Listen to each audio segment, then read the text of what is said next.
Assalamualaikum warahmatullahi wabarakatuh. Ketemu lagi nih sama Abah nih. Ya, di sini Abah sedikit berbagi info pada teman-teman ya. Karena kita semua tahu di luar sana banyak sekali orang-orang yang menawarkan channel YouTube-nya. Ada yang sudah dimonetisasi, ada juga yang belum dimonetisasi. Waspada di saat kita membeli channel. Jangan hanya kita ingin cepat-cepat menjadi seorang konten kreator, ingin cepat instan nih ya. Jadi konten kreator, kita punya channel YouTube nih dan subscribernya itu udah banyak. Jangan sekali-kali kita membeli channel YouTube hanya tergoda melihat dari jumlah subscribernya. Ya, karena kita tahu ya, jumlah subscriber itu tidak menentukan penonton di video kita itu akan ramai. Harga berapa bah untuk channel-channel yang mungkin channel yang sudah dimonetisasi?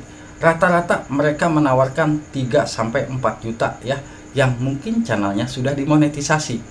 Ada juga yang belum dimonetisasi, bah tolong jualkan channel saya bah. Channel saya masih mengejar syarat monetisasi dan sebentar lagi dimonetisasi. Harganya berapa? Ada yang menawarkan 1,5 juta sampai 2 juta. Itu sangat-sangat sulit kalau menurut Abah ya. Kalau menurut Abah itu untuk menjual channel itu tidak gampang ya. Abah aja sebetulnya ada channel yang mungkin sudah lama tidak aktif ya. Contoh Mapising. Mapising juga sebetulnya kalau Abah ada yang beli mah dijual ya, tetapi Abah kasihan. Kenapa? Karena channel Abah itu Mapising memang sudah tidak aktif karena Abah waktunya mungkin sempit ya, waktunya sempit. Dan untuk harga-harga channel itu sebetulnya bervariasi ya, mungkin tergantung orangnya.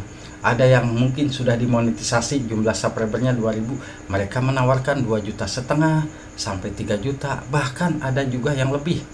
Tetapi ya rata-rata channel yang sudah dimonetisasi itu ya rata-rata hampir 2,25 ya, 2 juta, 2,5 juta itu rata-rata yang Abah perhatikan ya di saat mereka menjual channel itu. Nah, makanya kalau teman-teman saat ini yang mungkin ingin cepat-cepat jadi konten kreator nih, nggak usah lagi syarat nggak usah lagi ngejar syarat monetisasi, kita tinggal neruskan channel ya. Tetapi ada yang perlu kita perhatikan. Di saat kita beli channel YouTube, kita cek dulu apakah AdSense-nya sudah dipindahkan atau belum. Kalau kita AdSense-nya masih digabung ke si pemilik channel, itu jangan sampai kita mau. Kecuali kalau kita di saat membeli channel dan channelnya kita serahkan semua sama kita, si pemiliknya itu tidak memegang apa-apa, tidak bisa lagi login ya, pastinya kita harus mengganti sandi ya. Nah, itu biar lebih aman untuk teman-teman. Nah, kalau misalkan kita beli channel bah, nah kebetulan saya sudah punya channel YouTube yang sudah dimonetisasi, tetapi saya beli channel lagi bah satu.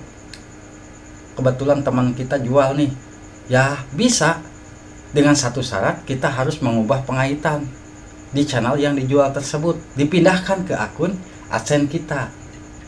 Gampang malahan kalau kita membeli channel YouTube nih, contoh kan Mapising ya, contoh nih Mapising misalkan Abah mau jual, dan di saat Mapising ini kan akunnya masih digabung ke akun AdSense Cadel Gebo ya.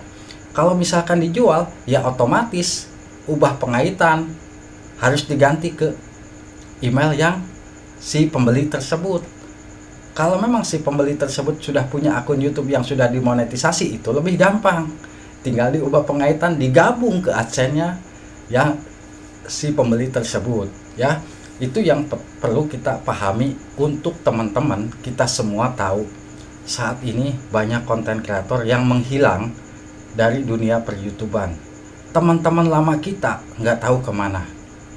Apakah mereka itu sibuk? Apakah mereka itu sudah punya aktivitas yang lain? Bisa jadi. Tetapi kita yang masih aktif ya, mau tidak mau ya, sambil kita meluangkan waktu ya, sambil kita meluangkan waktu untuk membuat konten, daripada channel kita sudah capek-capek ngejar syarat monetisasi, tetapi justru setelah dimonetisasi kita malah berhenti di tengah jalan. Itu yang sering terjadi sama teman-teman kita. Kenapa sih rata-rata begitu bah? Ya itulah tadi penyebabnya. Pertama, video sepi, dan yang kedua pendapatannya minim.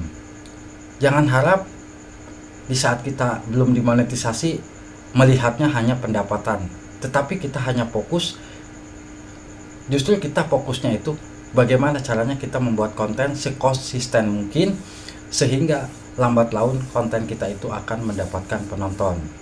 Ya, dari situ kita semua tahu akan mudah bisa sukses di dunia per-YouTuban selagi kita mau ada niat dan kreativitas untuk terus bersemangat membuat konten-konten dan selalu membagikan konten-konten yang mungkin bermanfaat buat para penonton.